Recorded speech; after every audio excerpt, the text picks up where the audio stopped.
Hey, Friendo, Steve here. And Larson. Welcome back to Going In Raw. Wrestle Kingdom 15 is officially in the books. It is done. It is also about 3:59 in the morning Pacific time. Correct. And we have just wrapped up our live reactions.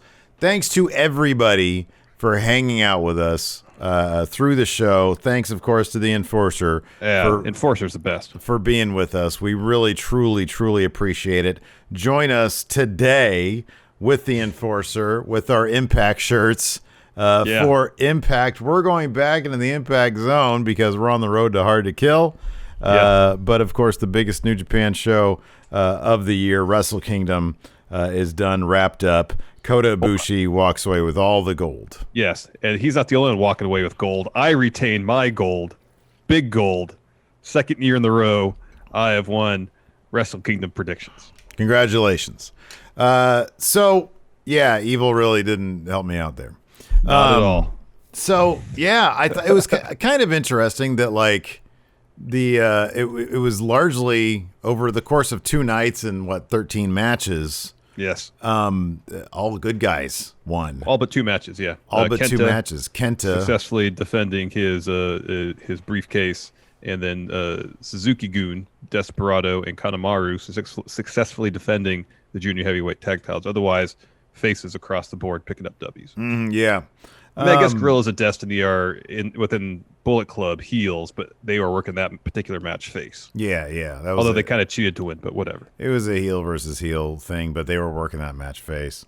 So yeah, but no, night 2. I mean, geez, man, that main event, was there were 3 matches that hurt to watch because they were so physical.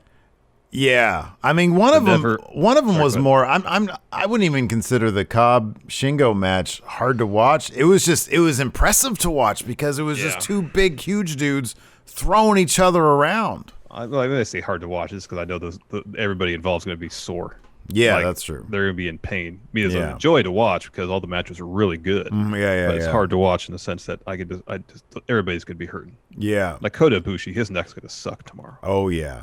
Or later tonight. Yeah, but no, that main event, stellar match, longest main event in Wrestle Kingdom history, 48 minutes and 5 seconds. And man, the number of times Kota Ibushi got thrown onto his head. We got to see Trans Ibushi. I thought it was a really, really wonderfully told story that they did there. Just a really beautiful match. But the ever open weight title match between Jeff Cobb and Shingo Takagi. The Empire goes 0-3 in their Wrestle Kingdom debut as a collective. Growing pains, man. Growing pains. What do they have to do to take to get to the next level? They need experience. They need experience. So? I mean, individually, they have experience, but as a unit, virtually none. Mm-hmm. Yeah. They need experience as a unit. Maybe upgrade their office space because right now they just have that empty warehouse with a bunch of old TVs in there. Yeah, they're all stacked together, which is weird. Maybe they need to get some carpet in there. Today, they are the Empire. Yeah, but no, really fun show. Really, really great show. Yeah, over the course of 2 days, really fun shows. Wrestle Kingdom delivers. It really does. Yeah, it's one of the truisms in pro wrestling. Wrestle Kingdom delivers. The second best show of any given year. The wrestling calendar, yes. Yeah, of course. The first is Triple Mania. Yes. Speaking of goofy stuff, the King of Pro Wrestling Fourway kicked us off on night 2. Of course, this is for the provisional title of King of Pro Wrestling 2021. 2021. The 2020 King of Pro Wrestling, Yano, one of the participants in this match. Also, by having been the final 4 contestants in the New Japan Rambo yesterday, Fale, Chase Owens, and Bushi completed the fatal 4-way participants. Correct. And Yano got the win. Another thing that we all sort of noticed while watching this was that there was, not only did, it was mainly, with the exception of 2 matches, faces going over, a lot more Yano-type antics across the board. Lots of ref bumps. A lot of ref bumps, a lot of overbooking of stuff. Mm-hmm. Something that, just 3 years ago, seemingly was more common on the undercard as opposed to the main event matches. it's not atypical for a Suzuki-Gun match to dissolve into utter chaos. Yeah. At several points during the match, usually towards the finish.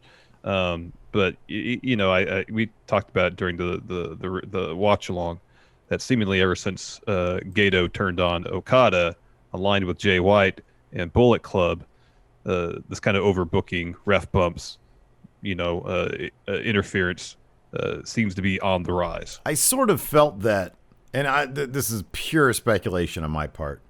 Japan is obviously going through a heavy COVID emergency right now. There was some speculation, who knows how baseless it was or not, over the past couple weeks, or certainly over the past week, given the number of cases that have been on the rise. They're in an emergency lockdown situation, that this show might not have actually even happened.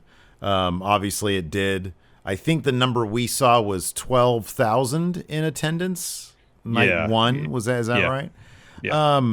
And so I just wonder, I'm not in the booking room. I don't know, I don't know for sure, but I wonder if adding that level of overbooking, I would imagine there's a philosophy of, hey, let's give them a little bit more entertainment value as opposed to just the pure wrestling stuff. And let's really stack the odds against the faces in these matches. Yeah. Exactly. I wonder if that was a booking philosophy given the current climate. Hey, entirely possible. We want a little bit more entertainment. We want the faces to really come through here, give the people, a bit more entertainment value, as opposed to worrying too much about, longer term storytelling, which you can still enact. So, and then of course we also have, before we get into the rest of the meat here, a new challenger for Kota Ibushi, Sanada. Having won that damn match, challenged Kota Ibushi there after the main event. So bad move, Sanada, because nobody's going to be the first guy. You don't want to be the first guy up. Yeah, because you're probably going to lose that bout. You want to be the next guy up, or a couple guys down. Wait till Dominion at the soonest. Wait till Dominion at the soonest. Exactly. So win the New Japan Cup or something. This King of Pro Wrestling Fatal 4-Way. Fun stuff. You got Yano in there being goofy. You had the story early on was Bullet Club members Chase Owen and Bad Luck Fale working together. They tried to pull off the Too Sweet of Doom, where I believe it was a huge truck that just drove by my house. They do a Too Sweet. I believe it's Chase Owens. No, it's Fale that took the bump. Chase Owens goes to the pin. Bushi breaks up the pin. Yeah. And throughout the rest of the match, for the most part, Owens and Fale are working together. To a point, however, there's a point where they hit a German suplex grenade combo. Owens bridges for the pin. At that point, Fale's like, and it kicks out Chase Owens' foot while he's bridging. Then Chase Owens is like, what the hell? Yeah. Fale then covers Bushi himself, and then he and Owens start arguing, and then Yano hits them both with a low blow, and then Bushi, who's still selling that move, still laying there. Yano goes a while, covers him to get the win. He was there for it was a while. Yeah. If I understood the argument between Bullet Club members correctly, Fale believed if you win, Chase Owens was trying to say, if I win, we win, and Fale said, no, if you win, you win, but if I win, we win. I'm not sure where he got the math on that, maybe being the underboss or the former underboss, the current Rogue General. Well, he is, it's in his name, Rogue General. Rogue General. Chase Owens is not the Rogue General. He's Crown Jewel. So, yeah, Yano, looking to be a two-time King of Pro Wrestling. He's going to be the Bruno Sammartino of that trophy, man. He's going to be the R-Truth of the King of Pro Wrestling, absolutely. Forever. Yeah. He's going to have that thing forever. Next, junior heavyweight tag title match between Master Wato and Steve's favorite wrestler, Taguchi, taking on the champions, El Desperado, Kanemaru, members of Suzuki-Gun. Yeah, I mean, basically, Taguchi and Master Wato threw everything they could. There wasn't a whole lot of, true tag team stuff between Taguchi and Master Wato.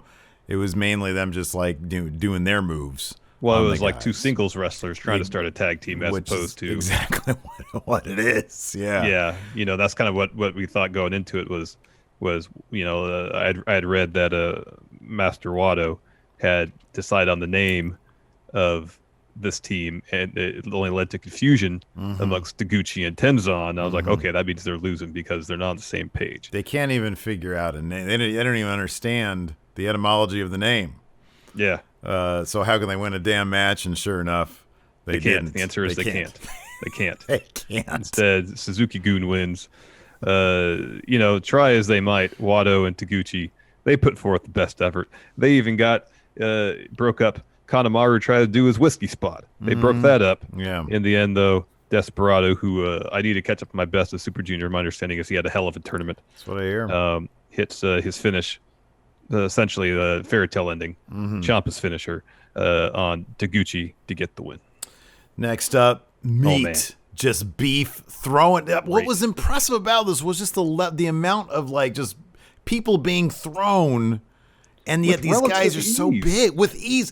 A couple of these spots. So Jeff Cobb versus Shingo Takagi for the never openweight title, and it's just it starts off. There's just a ton of Cobb throwing Shingo around, just like he's a sack of oranges, right? But then Shingo gets in plenty of that. I mean, some of there was like an overhead belly to belly on the floor from Cobb. Yeah. Oh my gosh! It looked effortless. Yeah. It was just a really wonderfully put together, super physical match. It told a good story. Told a really fantastic story. In the end, Shingo. What's his finish called? Do you know? I used to know what it was. It's like Enter the Dragon or something like that. Oh, that's cool. That's a cool. He has his signature is made in Japan. I can't remember offhand what his finished name. There's this great bit where about midway through the match, Shingo was starting to work over Cobb's leg, and Cobb hits Tour of the Islands, but he lands on his knee, sells that for a bit, slow to make the cover. If Takagi hadn't worked that joint at that instant, and Cobb had hit his finish, then Cobb wins the match. Yeah. And it's all from that point, Shingo trying to overcome all the damage that Cobb had inflicted upon him earlier. Really fun. Man, hard hitting, physical. Yeah. Physical. Yeah.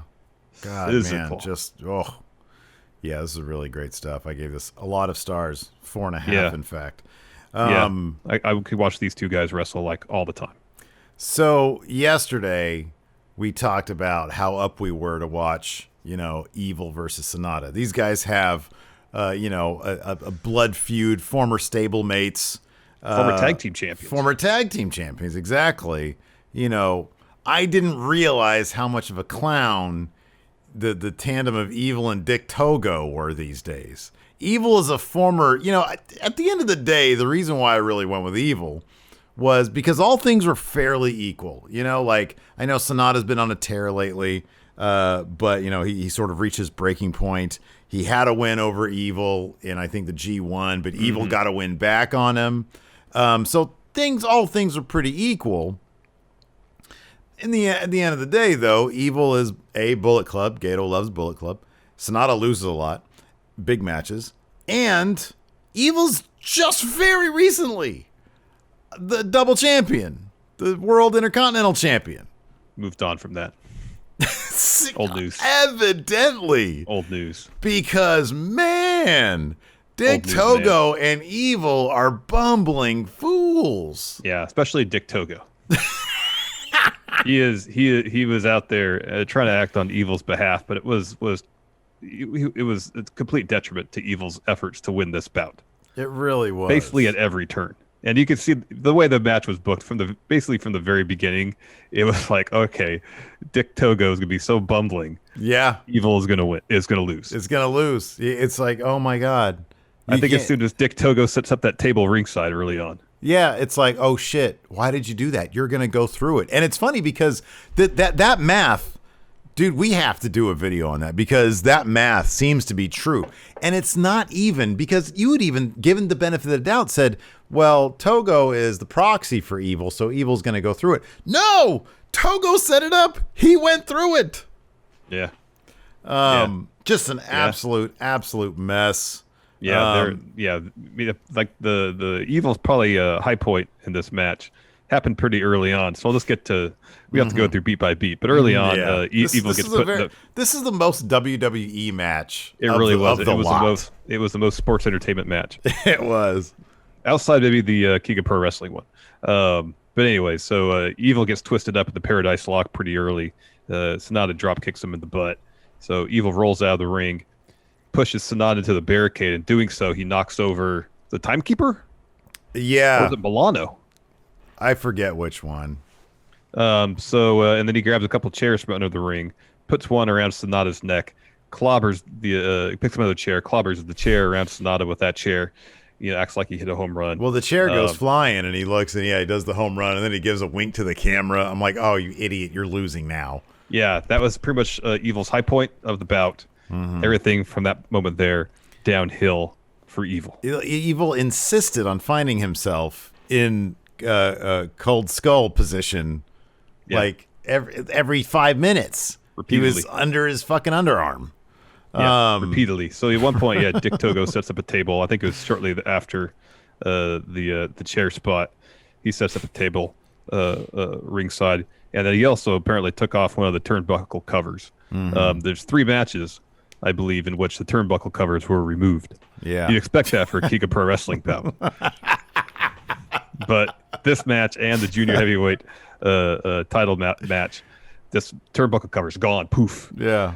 There's that table that's hanging out around there. At one point, Dick Togo adjusts it to make sure it's just the right place, in his mind, for Sanada to go through it. Ends up so he can go through it. So that spot was pretty comical. Yeah. So Sanada's looking for Skull's End again, and he gets pushed towards the rope, and Dick Togo gets a garrote. I believe that's what it's called. So it's a piece of wire with 2 handles on either side. Yeah. And he's trying to choke Sanada with it, while Evil distracts the ref. So Evil escapes that. He then drop kicks Evil into Dick Togo, and Dick Togo does a thing where Evil makes contact with Dick Togo, pauses, which looks at the table, looks off. Yeah. Like he's giving an elbow drop to the table. Yeah. To his credit, he knows how to go through because the table got annihilated. It did. It just in terms of the flow of the sequence, it was very deliberate to make sure that he went through the table at the right spot. There was zero flow to the sequence, is what you're saying. Yes, nothing. I mean, dude, at one point, Sanada had it won with his submission. Then he goes, because he's in the middle of the ring, and the ref keeps on checking Evil's hand, and he's passed out. He's basically passed out. He's like maybe 5 seconds away from this thing being over, and he decides to go up and get his moonsault in. So he does one, and then he goes for a second one, and in that one, Evil gets his knees up. But eventually, that is what Sanada wins with, the moonsault, and he picks after up he blocks a low blow from Evil. Yeah, he blocks it. He can't even get a low blow in, right, Evil? And then Sanada hits everything as Evil. That's Evil's own move on Evil. So pop-up cutter, moonsault to get the W. So, yeah, congratulations on winning big gold again. My quest continues to get something. I have determined at this point I could care less about Evil or any of his matches. Don't care about any. Never will. He has done me wrong. All right. For our New Japan friendos in the audience, give me 3 Sanada matches that make me give a shit about Sanada. He has a great look. He's got a wonderful presence. I don't know if I've ever seen a Sanada match and I've been like, oh, crap. I see. He had a really good one against Zack Sabre Jr. when they had the G1 in Dallas. But was that mainly here's the thing though, Zack Sabre Jr., that's kind of cheating. He has a good match against anything and everybody. I know, but Sanada was holding his own from a technical standpoint against Zack Sabre Jr. It was pretty darn impressive. Okay. All right, Zack Sabre Jr. Okay. At the G1 in Dallas. One of his Okada matches is pretty darn good. Okay, again, you're talking about an Okada match. I want something that really showcases Sanada. I want the friendos out there who claim to know more about New Japan. Put that shit in the comments. That's pretty passive. You know what? That's pretty passive aggressive. Be claim productive in our comments. All right, leave me some Sanada matches so that I can educate myself. All right. I'm gonna try based to on how you did in more predictions, you might not have won, but you did pretty well in predictions. We both did damn good. Well. We both did damn good. Are you kidding me? Holy crap. After that, junior heavyweight Title bout, Hiromu Takahashi, the challenger, versus the champion, Taiji Ishimori. It started out at the pace we were expecting, fast, and then turned into a slugfest, basically. There was this whole extended sequence where Ishimori must have dropped 50, if not 100, forearms on ticking time bomb, only for time bomb to continually get up. Yeah, he reminded me of like a possum. You like whack a possum with a shovel, it gets back like, ah. And it was what he was doing. Yeah, all of a sudden it was like an Ishii match because there was just all these forearms and shit, obliterating with the forearms. So earlier on, Ishimori was working over Takahashi's arm, and yeah, it's we see the thing that led up to the forearms. So time bomb's looking for a power bomb. Ishimori versus that into a Rana. And then Hiromu tosses Ishimori into the corner, follows with a wheelbarrow flatliner. That was really cool. DVD into the corner. I believe that was the exposed turnbuckle, maybe not. Hits a running DVD, goes for time bomb. Ishimori escapes that. They trade some kicks. Taiji Ishimori goes for a handspring. Hiromu catches him with German suplex, and Ishimori responds with a destroyer. I believe when he got up from that, that's when Ishimori just started unloading forearms. Dropped Hiromu. Hiromu would get back up. More forearms. It was crazy. Yeah. Shoulder breaker. Ishimori puts on the yes lock, transitions like a Ringa Saturns type thing. Takahashi gets his foot on the rope. In the end, though, Ishimori versus a suplex into this. I haven't seen this before. So he versus a suplex, and so he drops down to. It was kind of like a Gargano escape, but on impact, Takahashi's shoulder landed across. I can't remember if it was either Ishimori's leg or arm. So it's like the impact was all on his arm and then right into the submission. I'd seen that before. It's pretty cool. Yeah. Anyways, Hiromu escapes that, hits a flatliner, follows with time bomb to get the win. And new and 4-time now junior heavyweight champion. So, yeah. Man, he's absolutely terrific. He's one of the best. Terrific. He really is.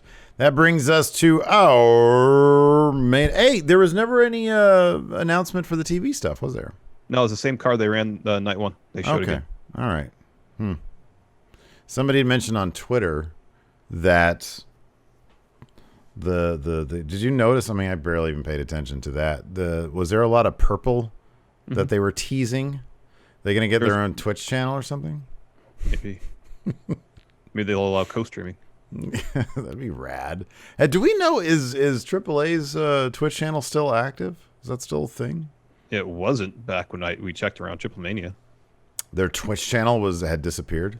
I think you're right because I think we were following it for a time and I haven't noticed it. Here, I'll check right now. Yeah. Are there any other TV networks that have a lot of purple in their? The Roku. They can get a Roku app. Is New Japan World on Roku already? Oh no, there's all right. Pluto TV. That'd be rad if there was a New Japan Pluto TV channel. I'd watch that shit. So it looks like their Twitch channel is AAA's Twitch channel is still there, both the Spanish language and English language. But I'm trying to see what was the last thing they had. Last thing that's been on the English language one, it says, was 3 years ago. Those are highlights, though. Okay, yeah. So Dom Hines says BT Sport in the UK is purple, but they have WWE already, obviously. Yeah, probably not going to happen. Oh, cool. Gazzy Mac donated $3.86 through our Power Chat feature. Power Chat. So let's talk this main event. I actually took a lot of notes for this. There's like a page worth of notes. We don't have to go through all that. Oh yeah, I want to do that. That's a lot. Anyways, I've got 1, 2, 3, 4, 5, 6, 7, 8, 9, 10. I got like 20 lines here. 20 bullet points. All right. So of course, Gato tries to get involved early on. Kota hits him with a back elbow, and then right after that, Jay White starts going after Kota's neck, hits a draping DDT, puts him back in the ring. Well, hold on. Let's go a bit more broad with the story here. Kota Ibushi transitioning to Trans Ibushi. Yeah. You know, Jay started out very arrogant, clapping a lot, screaming a lot, smiling a lot. Kind of like sarcastically trying to get the fans to cheer for Kota Ibushi. Right, exactly. And he was basically pummeling Kota Ibushi, dominating early on, and then he spanked him on the butt, and that really seemed to wake up Kota Ibushi. That began the transition to Trans Ibushi. We didn't really see it full on till later on, I believe. Right, yeah. So he hits like a Bomaye for 2. So Jay gets later on. Jay gets wrist control, and starts kicking Ibushi in the face. That achievement unlocked. Trans Ibushi. Were there any bits before that stood out to you that you want to reference? I mean, it was mostly Jay working Kota's neck. He'd sprinkle in some shots to the leg as well. But yeah, predominantly it was drop Kota Ibushi on his head as much as possible. I think it was like the first thing he did was like he tried to just drop him on his head like on the apron or something, right? What do you have? Well, he had a draping DDT to the floor. Yeah, that's what it was. Yeah. So anyway, Jay's kind of like arrogantly kicking Kota Ibushi in the head, and that's when we get Trans Ibushi. And so Kota's unleashing a bunch of strikes, sends Jay into the corner. Jay gets up, and Kota's like, "Come on." And so Jay hits him with a forearm. Kota just unleashes a huge forearm and just drops Jay immediately. Yeah, it was great. And then it happens again, and then again. And then the third one, Jay tumbles out of the ring, gets back in, and he's setting up for another forearm, but instead he just lays down and says, "All right, just come on, pin me." He just says, "Pin me." He lifts up his leg and says, "Come on, pin me." Pin me. Ibushi's not having any of it, so he stands over him, and he starts slapping him. Him on the head. Kicking him. Red Shoes comes over, and he's like, "Hey, stop, you're borderline illegal there. Don't do that." And so Ibushi pushes Red Shoes. Jay White hits a low blow because Red Shoes is busy being, dealing with that. And then he's able to take over. That sort of takes Ibushi he takes him out of his trance. He takes Ibushi out of the floor and he just pummels him with forearms on the foot of the ramp. Mm-hmm. Yeah. Just pummels him. And I think it's at that point, he pummels him on the outside. He comes back in, tries to get a count-out victory. Ibushi gets in.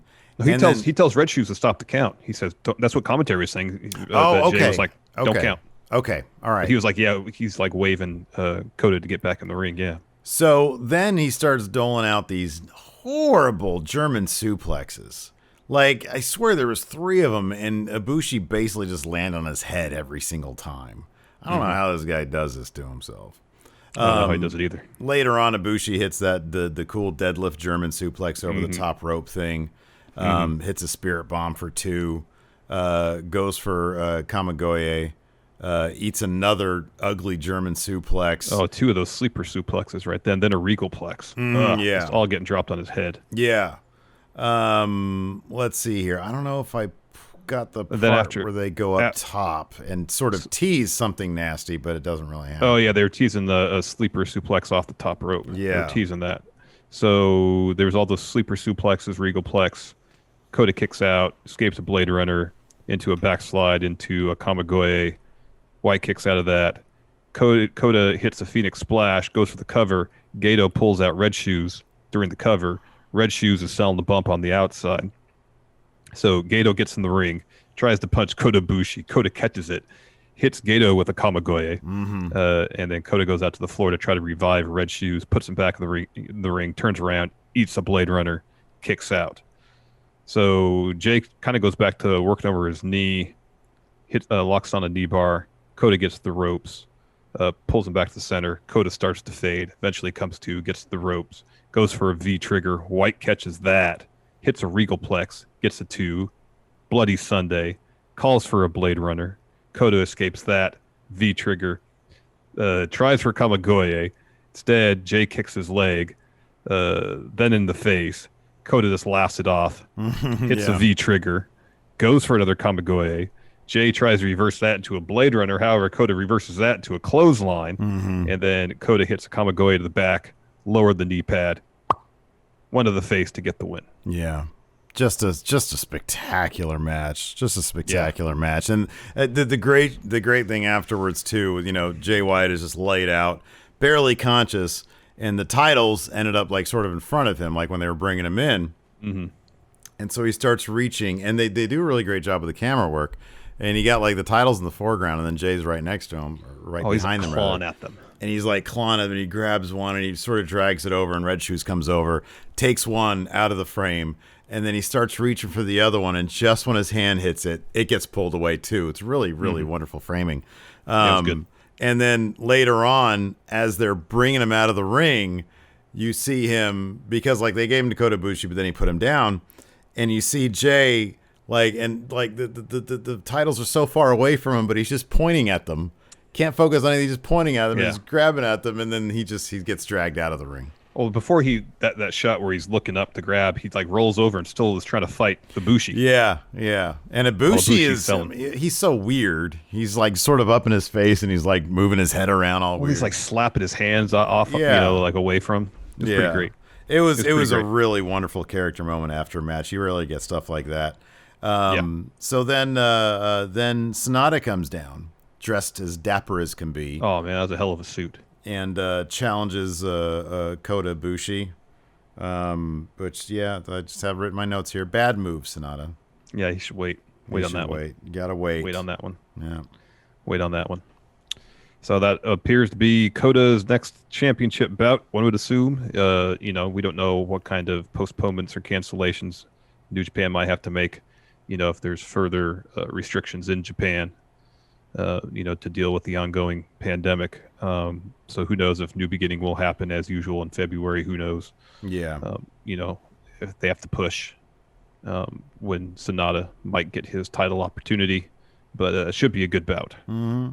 And then, of course, we'll be live streaming tonight for New Year's Dash, of course. No, we're not. Obviously. No, that's not happening? No, we'll do Impact, and then probably once I'm done with Impact, I'm going to go right to sleep.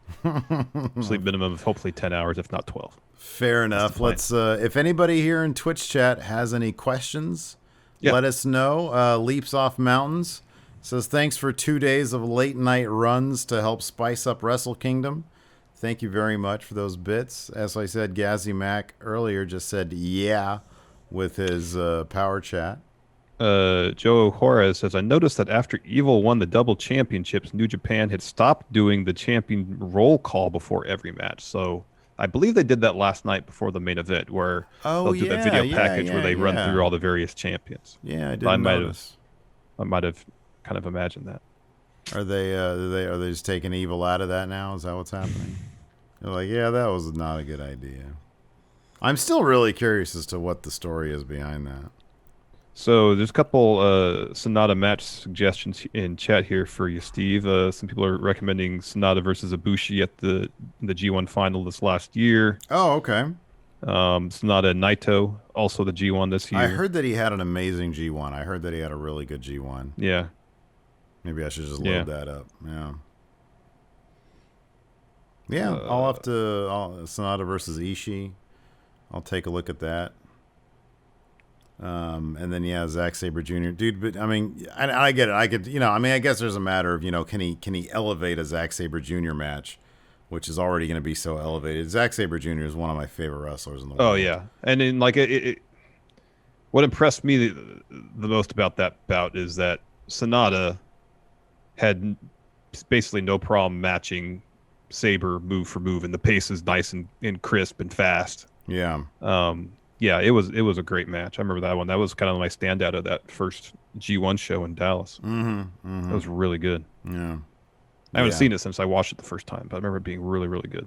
Oh, this is a good question from Falcon MSC. If you could pick 2 New Japan stars to have a cinematic match at Wrestle Kingdom, who would they be and what type of match?